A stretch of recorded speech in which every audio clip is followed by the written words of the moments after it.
In studio, Greg Proops playing Caroline's all this weekend in New York City. Tonight, just a ton of shows. Call 212-757-4100 for reservations, all right? All right, I will. Good morning, y'all. Hi, Greg. Hey. How you guys doing? We were talking about the old TV shows. Yeah. And everything was like a recipe for murder. A Quinn Martin production. Yeah, right. Recipe for murder. Prologue. Prologue. And then epilogue at the end. And you're Epilogue. like, what's an epilogue? Right. Why are we using the Greek unities? It's a TV show about an old man with a horse as a partner. Yeah. Tonight's episode, soup can full of death. Yeah, that's exactly what we were talking about. Somberly intoned. Yeah. Streets of San Francisco always had Yeah, this, yeah. too, you know. That was one of my favorites. And then the epilogue was the wrap-up where they kind of had the little laugh at the end. Yeah. Everything was fine. Well, they caught whoever they had to catch. Where the prostitute is now making something of herself. Right. Right. Now she's a Exactly. housewife. Or... These cookies are from Brandy. Michael Douglas got his test back after doing undercover at the bathhouse, and he was negative. Epilogue. T-cell counts still high. Yeah. It's All right, great to be here. I know. I was just thinking of something. We had Larry the Cable Guy in yesterday. Terrific. And now we're doing a national radio show now. They loved Larry the Cable Guy. And now everyone thinks we're in tune with each other, the truckers and the southerners. And I'm like, just wait till you hear Greg Proops tomorrow. Oh. The polar opposite of Larry the Cable Guy. I think Well- they're a little different politically. Which is fine. I don't, Politically, yeah, but I think comedically, golly, we're all there to make people happy. And is there any greater gift than laughter? Other than the striking of a small child for misbehaving? I don't think there's any greater gift than that. Larry and I are not working the same patch of ground, so there's very little likelihood that we're in competition with one another, and I wish him all the best. I understand he's extraordinarily good at his gig, and he's a tremendous marketer. I only wish I had that kind of business acumen. I couldn't sell anything. No? Yeah, no, I couldn't sell ice to people on fire. So it's You don't have any products you sell? Nothing? no, I'm gonna have a CD later, but by the time I put it out, the material on it, like, hey, that Billy Carter, what a jerk, you know. Gosh, this Falklands War, when will that be over? So I really got to jump on Well, stuff. that's a what little sucks if you sooner. do topical humor. You can't really, get the No. CDs out there. No, you got to be immediate with that jazz. But I will though. Like I'm threatening to have a CD on my website. I know people like to buy stuff, and that's an important part of business. Yeah, you should But I'm just learning that. Most just comics are learning really- that basic tenet. Most comics are really lazy, though. Like, he seemed to be a go-getter. Oh, Larry the Cable totally. Guy. Like, he's pushing. He's always making calls to radio stations, really pushing I himself. do believe and he's products. a whore, is what he is. There you go.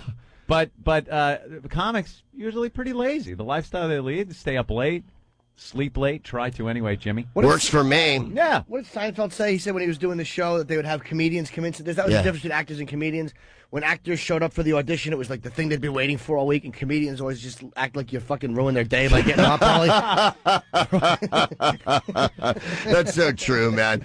My buddy always says, like I've been on, I'm sure you have too, you do part on a sitcom or whatever, but like people go, so you're an actor, Greg? And I'm like, no, not really, because that would require me focusing for 30 whole minutes on something as opposed to thinking about what I want to say next and how I can be a smartass. Like, and the idea of like, hi, I am from France and I'm wearing a mustache and quick, get the bullets. No, it's not gonna. Yep. I don't think I could really handle that. No. You don't like if I it don't was like close to my character, I could do it. Do you like acting or no?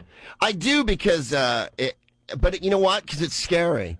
It's scary. I mean, in sitcoms, I'm usually the snipey guy, surprisingly. Right, sure. Or some sort of snide gay guy that comes in. These are the parts I've played over and over, simply because I sound and look this way. That's 90% of acting, though. People think acting's like this difficult mountain journey or something, and actors make you think, we had to go to Fiji for 2 weeks and learn how to do kung fu. Hey, blow me. you ever have your boss drill up your butt like an armadillo for weeks at a time? That's acting, to pretend like you need to be where you need to be. Yeah. Anyone in the world would want to be an actor. They rub your legs, they give you donuts. Acting's cake, total cake, and anyone who makes it in that profession has to admit how lucky they are, because it is ridiculously easy. Anyone can act if you just stick them in front of them. I mean, not anyone, we've proved that, but Yeah. you know what I mean? Like, when I just can't believe it when actors go, it was really hard. I had to gain weight and grow my hair. And hey, dude, you ever have your mother come over to your house? You ever not be able to get it up for like weeks at a time? Now, that's acting. Honey, the vernal equinox. It's the moon or something. You know? Someone's going to call us out on something. We'll let him have his moment here. Rob, what's up? Hey, what's up, guys? Go ahead. Yeah, I think Greg is like a really funny guy. I like Whose Line Is Anyway, but you guys bash like improv comedy all the time. I'm surprised you have him on the show today. No, we bash not improv comedy, dude. Bad improv comedy. 99% of improv comedy stinks. It's the same So old you've seen gags. my show. No, if improv comedy is done well, it's unbelievable. It's like anything else, but you just see more bad improv comedy than you do I'm not good gonna. improv I'm not comedy. gonna lie. I wasn't a fan of Whose Line Is It Anyway? But I saw you at the Montreal Comedy Festival. I laughed my ass off. I mean, his stand-up is unbelievable. The improv stuff is just not my cup of tea. That's all. You're a chicken who works in a deli. Go. Like, what? No, I love that one. can't. He loves I doing hate that the one, though. To be honest, it's freeze-its. been my weekend job for 14 years. Really? I've done improv since college, yeah, but mostly I consider myself a stand-up. I've been extremely fortunate to fall into that, and it just carried on way past the sell-by date that I ever thought I'd be. Yeah. And now, you know, hey, right on. It's been a whole career, so. People like it. You know who likes it? Families. And that's why you guys, because of your bitter, dark, cynical, horrible, shriveled, spaced-out souls that like some sort of piece of jetsam flying across the universe that's been exposed to solar winds and had all kind of humanity banged out of it by the radiation of the universe. Yeah, this is not a family show. All We right. hate family. Yeah, I know. Dude, I'm hate down with you. family I don't humor. have kids either. But just, it surprised me, but it's been, families really like it because they can watch it together and you don't have to explain like, hey, how come this person's not screwing over this person for $1 million on the island? And mother, what's fellatio? You know, those questions never come up. Instead, it's why are 40-year-old men acting gay all the time with each other? Someone described the show once as a bunch of assholes playing charades, and I thought that was the funny. My favorite one was on an English website about improv. Why not prepare something funny? That was my favorite. You want to hone that improv And I was like, perfect. yeah, you know, if given a chance, I would write something to, but you know, they don't give you a chance. So, golly. So what do you not like about kids? You just don't like the kids? I like kids. I just don't have any kids. But there's this mandate in America that somehow you're supposed to breed if capable, and I don't get that. I'm happy. I'm married. We don't want kids, and that's the end of it, you know. And people go, but why? It's like, because I don't want to be like you. You know what it is? Yeah, it's the people. They end up. It's like sleeping next to the bean pod in Invasion of the Body Snatchers. They were like us. They didn't want kids, and then all of a sudden they have kids, and it's like it's the most wonderful thing. Here, you need kids too. Fall asleep next to the bean pod and wake up, and you'll have kids, and then you'll be spreading this around. What is it? Johnson & Johnson has a commercial out now. It's like after you have kids, everything changes. And they had a guy that used to, I guess, read Playboy or something, and now he's reading his children some Can you books. imagine? He has Like, to get I up in the don't middle of the want that. night when Yeah. he used to drink at 7 in the morning. Golly. Yeah. It looks like a big inconvenience, and I Yeah. cannot be inconvenienced. Exactly. I'm too selfish. I'm sure it's profound and wonderful. I have nothing against children. I couldn't eat a whole one. I'll split one with you. But, yeah. I can't stand the pressure. Like, you're not normal if you don't have Right. kids. It's like, whatever. So, you know. I'm onto, hey, do what you want to do. Yeah, isn't it fun to be able to just pick up and go somewhere if you want to? Well, I've Not to found it to worry be about quite things. fun over the last Yeah. 15 years, yeah. Yeah, Just it's get up great. and go. You don't have to call a babysitter or drag some overgrown fetus and equipment with you. They all got the equipment. Somebody can't just, a guy that has a kid, who used to be a friend of yours, can't just come over the house anymore. It's not just like drop no. by, have a few beers, watch some TV, and have some laughs. All of a sudden, it's the SUV pulls up with just crates of crap that now goes all over the floor, and you need to put the baby in it and take the baby out. Now shove this in his mouth. Oh, he's crying. Put this in there. Grab this. Joe, it smells like shit. Change the diaper. Get this. And I want no part of it. And they always joke, hey, you want to change a diaper, Anthony? No. Don't even ask. It's not even funny anymore. Just stop it.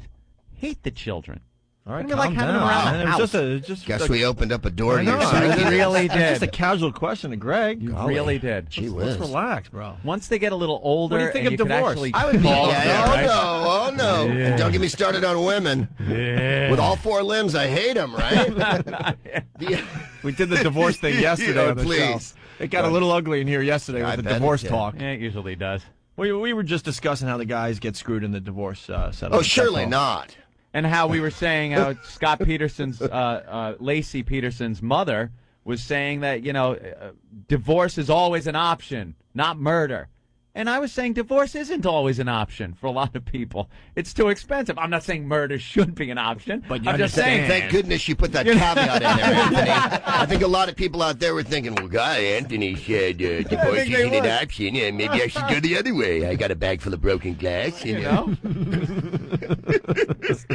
Sometimes the old Scott Peterson fishing trip seems a little more of an option than divorce. Yeah, he had a great plan, didn't he? Christmas Eve. Don't worry about it. Everybody goes fishing on Christmas Eve. Of course. What do you mean? Aliens came. They abducted her. I've got excuses. Great alibi. Solid case. They didn't But think you that might one want to through. think it out a little more. Well, he thought it out a little better than that other jerk off did Utah? in Utah. Oh, God. Look, you're right. Men do get screwed over. Woo! Wait, he wanted to go somewhere. Go ahead. No, okay. I don't have any hilarious. All right, it's not all all my about wife-killing hilarity. humor is in my ass. I don't want to break it out in Go case to anyone comes Caroline's down to if you wanna hear Caroline's. that, right? Exactly. Don't burn it all No, here. don't burn it up on the Opie and Didn't his Anthony show. lies actually get him busted? Like his plan was actually, from a criminal point of view, except for the hair in the boat. I mean, he executed it pretty well, except for the fact He he shot got her in caught. the head. But just the way he did it, and he covered up with the. Covered it up. He took a mattress cover and wrapped her up in it and threw No, her Scott away. in the Peterson. Oh, I thought you were talking about the buffoon in Utah. No, he was awful. Scott Peterson. I'm saying his own recorded conversations where things he said got him busted. But I mean, the crime itself, he did pretty. You think that was pretty good? Well, I mean, it was just if you're going to do that, that's the way you would do it. Dumping her body right where you went fishing? All right, I'm not saying there weren't flaws. I don't need to pick it apart. Just washes The up criminal like... genius of Jim Norton. Yeah, Jim, maybe you should, I don't know, stick to comedy and not murder. Oh, my plan. gosh, I've spilled Dr. Pepper all over the crime scene. Well, I'll just leave. No one will notice. I just think that he did a good job with that as far as not getting busted until if his words, if he didn't have recorded conversations, or if he didn't tell Amber, like, yeah, my wife's gone 2 weeks before he killed her. Yeah, I'm in Paris, and it's so beautiful here. What? Exactly. That's what did him in, not the The murder scene. hubris of the criminal mind. It reminds me of a Columbo. Ah, yes. 2-hour Columbos. They could be wrapped up in 15 minutes, but you got to watch them. Those were good because the criminal was always from some insane high-class realm. They were always a composer or a conductor or a mystery writer. It was never a Joe Schlub dude who just wiped someone out with a hammer. Lieutenant, I can't believe you're here. I'm in the middle of finishing my symphony. And then they were always wildly arrogant, like toasting themselves over the dead body with a vintage Veuve Clicquot, you know. Well, nothing could wrap up my master. And then it'd be something as painful as, like, the radio station was tuned to the wrong thing, and that keys Columbo into the... Well, he wouldn't listen to country. He was a classic. You know, you're like, oh, my God. He got him to talk. That's what I loved about Two Columbo. clues, you know. Oh, yeah, the people, if they would just lawyer up or just shut their mouths, I can't understand why there were footprints on the window. Right. And then the guy, well, perhaps, Columbo, he went here for air. And he's like describing exactly what he did. Just shut your mouth. Hey, look, Columbo, talk to my lawyer. Yeah, I'll talk to you. Shut your I'm mouth. extraordinarily busy today, Lieutenant. I have no idea why you're at my country home. And they get him on the, You follow them to the nth degree. on the littlest thing, And that's when I noticed the second hand on your watch was 5 seconds faster. Right.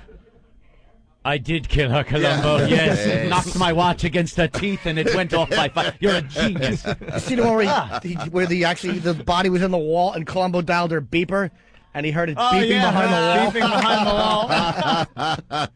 There was a Hawaii Five-0 that had the best plot jump I've ever... If the kids remember Hawaii Five-0, I assume it's still on in reruns. The kids. Yeah. Until the end of time. Hawaii Five-0 was fantastic. Took place in Paradise, and they drove giant black cars and wore black suits like no one else in Hawaii ever.